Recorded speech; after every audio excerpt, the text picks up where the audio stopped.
पंजाब ते दिल्ली च मां अपने बच्चे नूं दुनिया दी सब तो छोटी कहानी सुना सकती है।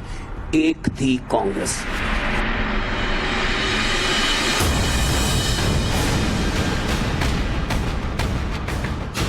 आने वाले समय में माताएं ये भी कहेंगी कि एक पार्टी थी जो आजकल तिहाड़ में मिलती है। साल बदला, इंडी गठबंधन का हाल नहीं बदला। अपने बच्चे नूं दुनिया दी सब तो छोटी कहानी सुना सकती है। एक थी कांग्रेस। आने वाले समय में माताएं ये भी कहेंगी कि एक पार्टी थी जो आजकल तिहाड़ में मिलती है। वही कांग्रेस, वही केजरीवाल, वही इंडी गठबंधन, वही पुरानी लड़ाई। नए साल में भी कुछ नहीं बदला। ये लोग नरेंद्र मोदी को हराने चले थे, लेकिन एक दूसरे को खत्म करने में ही पूरा जोर लगा रहे हैं। एक थी कांग्रेस जो आजकल तिहाड़ में मिलती है। जैसे पंजाब में सीएम भगवंत मान ने कांग्रेस के सफाई की बात कही, तो कांग्रेस ने पलटवार करते हुए आम आदमी पार्टी को तिहाड़ में पाई जाने वाली पार्टी बता दिया। सुनिए दोनों पार्टी के नेताओं के बीच किस तरह जबानी जंग छिड़ गई है। पंजाब ते दिल्ली च मां अपने बच्चे नूं दुनिया दी सब तो छोटी कहानी सुना सकती है। एक थी कांग्रेस। इंडिया अलायंस के कुछ लोगों ने कहा कि भाई इनको भी इंक्लूड कर लीजिए, भले ही छोटी पार्टी हो, एक आध राज्य में हो, लेकिन इनको इंक्लूड करने की एक बात चल रही है। अब ये इस बात को मुझे नहीं लगता हजम कर पाते हैं, तो इसलिए दिक्कत होती है, क्योंकि इनको जो बड़े गठबंधन में आने की जो एक तौर तरीके होते हैं, उसका एक कल्चर होता है, उसकी इनको समझ नहीं है।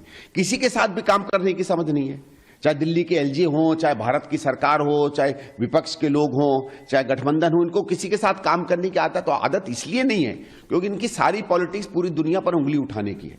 ठीक है, अब ये इस बात को नहीं समझते हैं। जब इन्होंने कहा, स्वाभाविक है जब ये कहेंगे कि एक थी कांग्रेस, तो कांग्रेस की तरफ से कोई ना कोई प्रतिक्रिया तो आएगी, लेकिन एक बात ये नहीं समझने की आने वाले समय में माताएं ये भी कहेंगी कि एक पार्टी थी जो आजकल तिहाड़ में मिलती है।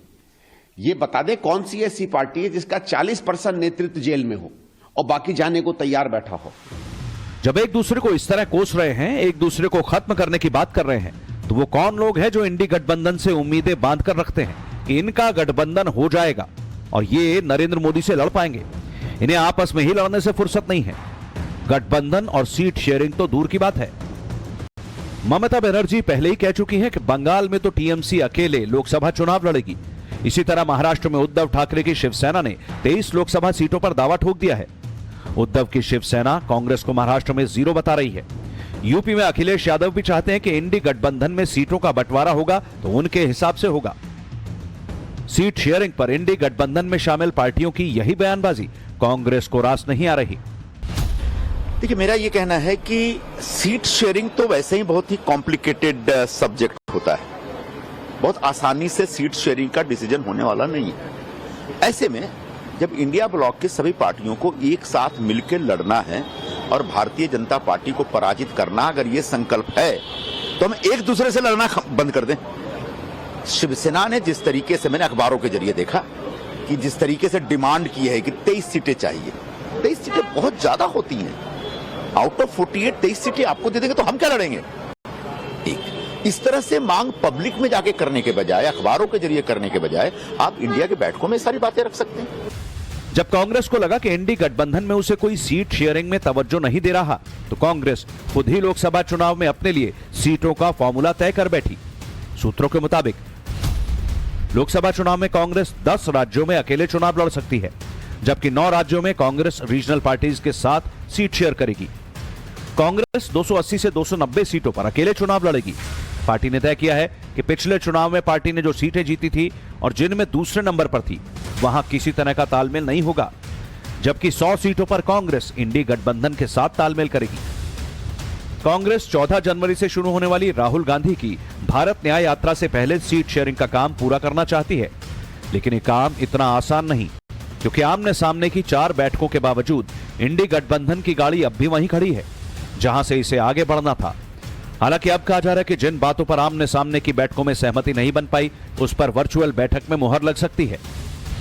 जेडीयू सूत्रों के मुताबिक कल नीतीश कुमार के साथ इंडी गठबंधन के नेताओं की वर्चुअल बैठक हो सकती है।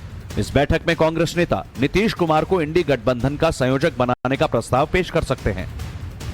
नीतीश कुमार इसी वजह से प्रेशर पॉलिटिक्स कर रहे थे कि गठबंधन के लिए सब कुछ किया धरा उन्होंने और उन्हें कोई ना कोई बड़ी जिम्मेदारी और बड़ा रोल मिलना चाहिए।